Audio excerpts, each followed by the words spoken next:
अगर नाम चल रहा है तो भक्ति परम भक्ति है, नाम परम शक्ति है। चल रहा है तो परम सामर्थ्यशाली हो जाओगे आप। नाम परम गति है। यदि नाम चल रहा है तो हमें चिंता नहीं कि हमारा कल्याण होगा कि नहीं होगा। नाम सर्वश्रेष्ठ पद है। नाम जब कर रहे हैं हम परम पद में विराजमान हैं। नाम लेने से वर्तमान भूत भविष्य तीनों पवित्र हो जाते हैं।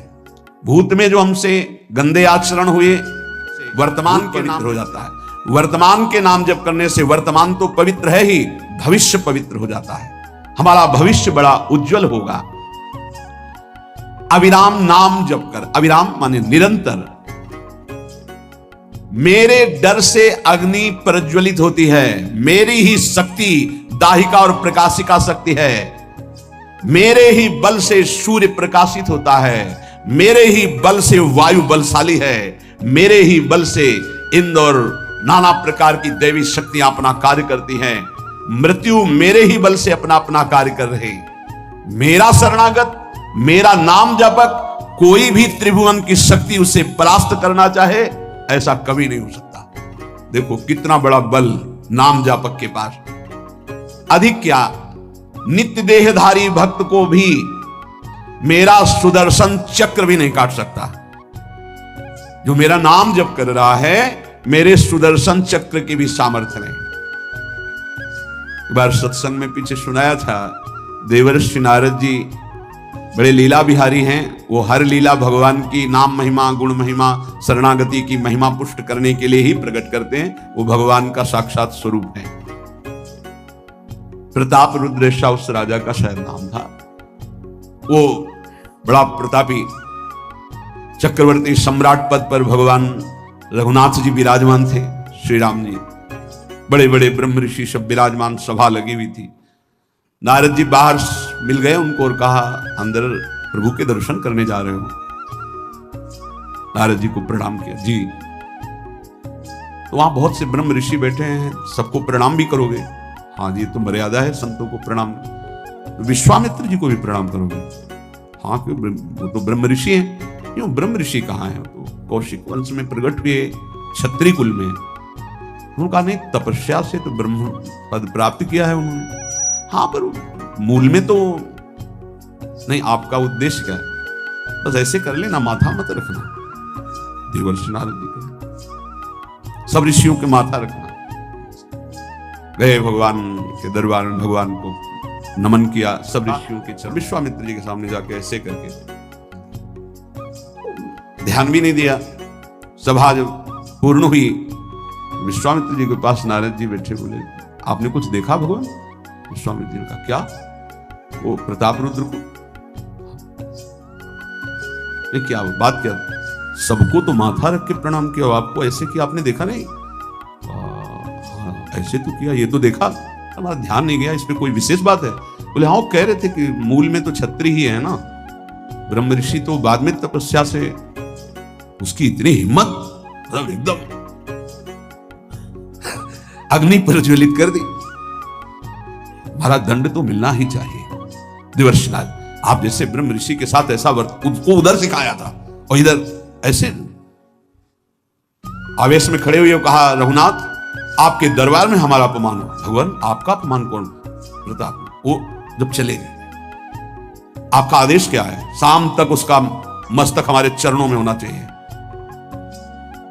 उनका प्रभु आपके सामने सत्य वचन कहता हूं, अगर सूर्यास्त होते होते मैं उसका मस्तक आपके चरणों में न डाल दूं, मैं रघुवंशी नहीं। आप शांत हुए। नारद जी ने बात पक्की। गए, अब वो आराम से अपने राज महल में, सब बोले, खा ले, मारा जाएगा शाम तक। अभी भगवान ने संकल्प कर लिया कि शाम तक तुम्हारा गला काट के विश्वामित्र जी के होगा। महाराज, आपने हमको फंसा दिया, हम तो साष्टांग लौट जाते। आप पहले तो कहा था कि केवल हाथ जोड़ देना। बोले, हम ये थोड़ी समझते थे समस्या फंस जाएगी। अब तो समस्या फंस गई। प्रभु अब बचाएं, कैसे बचे? रघुनाथ जी ने कहा, मैं रघुवंशी नहीं। यदि उनके सत्य वचन होते हैं, भगवान कभी मिथ्या वचन नहीं बोल, मारे जाओगे। प्रभु बचा लो। एक उपाय है, महाभागवत हनुमान जी बचा सकते हैं। उनका राम जी का विरोध हनुमान जी कैसे कर सकते हैं? अब जो कह रहे हैं तो हमारी पहुंच तो है नहीं कि हनुमान जी से हम संभाषण कर सके इस विषय में। बोले हनुमान जी को अगर कोई आज्ञा कर सकता है राम जी के अलावा तो माता अंजनी कर सकती है। चलो हम तुम्हें मिलाते हैं। अंजनी माता जी से मिला, साष्टांग दंडवत रोते, मां रक्षा करो, बड़ी करुणा में कहा कि बताओ क्या तुम्हें समस्या है। बोले मां त्रिभुवन में केवल आप ही जो हमारी रक्षा कर सकती हो। बोलो एक राजा है जो मुझे मारना चाहता है, आप बचा सकती हो मुझे। राजा मारना चाहता है? मेरा पुत्र महाबली महाभागवत हनुमान है, मैं आज्ञा करूंगी, कभी मेरी आज्ञा को उल्लंघन नहीं करेगा। जाओ मैं तुम्हारी रक्षा का व्रत लेती हूं। नारद जी मन में सोचे काम बन गया, हमारा काम बन गया, क्योंकि अब प्रकाश होगा भगवान के नाम का। हनुमान जी महाराज आए, बेटा आज्ञा कीजिए मां, मैंने इसकी रक्षा का व्रत लिया है। अभी तक ही नहीं पूछा था राजा कौन है मारने वाला, और मैंने कह दिया है ऐसा ऐसा। मां आपकी आज्ञा सिरोधार, त्रिभुवन में कोई ऐसा पैदा ही नहीं हुआ कि मेरी मां रक्षा का व्रत ले और उसे वो मार दे। कौन राजा है? तो हाथ जोड़कर कहा कि भगवान श्री राम। हनुमान जी तो सन्न रह गए, ये क्या स्वामी से ही कहा, मां आपने कौन सा व्रत ले लिया रक्षा का, मेरे प्रभु के खिलाफ मैं कैसे हो सकता हूं। मां ने कहा हमने तो वचन दे दिया। हनुमान जी ने कहा फिर बुद्धियों जितनी बुद्धियां हैं वो सब सरस्वती जी, और सरस्वती भी जिनकी द्वारा प्रेरित हैं वो भगवान, और भगवान जिनकी बुद्धि में बैठे रहते हैं उनसे बड़ा बुद्धिमान कौन हो सकता है। इसीलिए परम ज्ञानी हैं श्री हनुमान जी महाराज, बुद्धि नाम अग्रगण्यम, जितने भी बुद्धिमान जन उनमें सबसे वरिष्ठ हैं, श्रेष्ठ हैं। हनुमान जी महाराज बोले चल तू एकांत चल। एकांत में ले गए और बैठ, थोड़ा ही समय रह गया संध्या का। अब तेरी श्वास में जहां भी रुकेगा नाम वहीं तेरा गला कटा, बिल्कुल पक्का। बस सीताराम सीताराम सीताराम, ये क्रम न टूटने पावे, तो ऐसा शुरू कर। अगर तेरे नाम में त्रुटि हुई, अंतराय पड़ा, उसी समय भगवान का अमोघ बाण काट सकता है, अन्यथा नहीं। तू चिंता मत कर, बैठ जा। वो बैठे, सीताराम सीताराम सीताराम। हनुमान जी महाराज करताल उठाए, आसपास भगवान ने अमोघ बाण संधान किया। वो बाण आया और हनुमान जी जहां घूम रहे थे ऐसे परिक्रमा की वापस चला गया।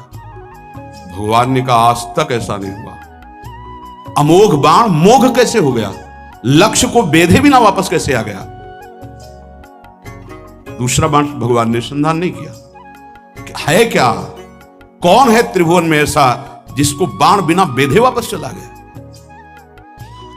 लक्ष्मण जी से कहा कि जहां प्रताप रुद्र वहां तुरंत जाइए और देखिए बात क्या है, उसके गले को क्यों नहीं अमोघ बाण ने छेदन किया।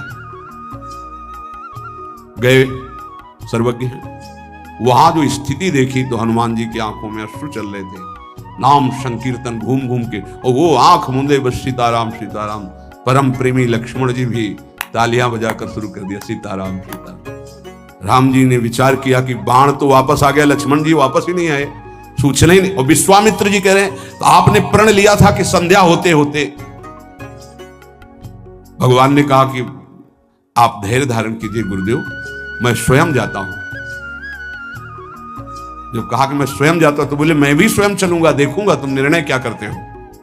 पूरी ब्रह्म ऋषियों की समाज साथ में, नारद जी बीड़ा लिए आगे कि प्रभु हम भी देखेंगे, और सब कुछ रचा इनका है, बड़ा विचित्र खेल है इनका। महाराज जी ही गए तो देखा वो सीताराम सीताराम सीताराम। हनुमान जी महाराज सीताराम सीताराम कीर्तन कर, लक्ष्मण जी कीर्तन। भगवान ने कहा अब समझ में आया, जिसके गले में नाम निरंतर चल रहा है मेरा अमोघ बाण भी छेदन नहीं कर सकता। जो भगवान यहां कह रहे मेरा दिव्य सुदर्शन चक्र भी छेदन नहीं कर। भगवान ने कहा गुरुदेव आपने आज्ञा करी थी कि इसका शीश आनंद, आपने ये नहीं कहा था कि काट कर आना चाहिए, रखो मस्तक। विश्वामित्र जी प्रसन्न हो गए। नारद जी ने कहा प्रभु इसमें न प्रताप रुद्र का दोष है न ब्रह्म ऋषि विश्वामित्र जी का। मैं ये दिखाना चाहता था कि आपके अमोघ अस्त्र से भी बढ़कर आपका नाम है। आपके अमोघ अस्त्र को कोई अगर, तो नाम आपका है। भगवान ने यहां जो कहा कि मेरा सुदर्शन चक्र भी उस गले को नहीं काट सकता।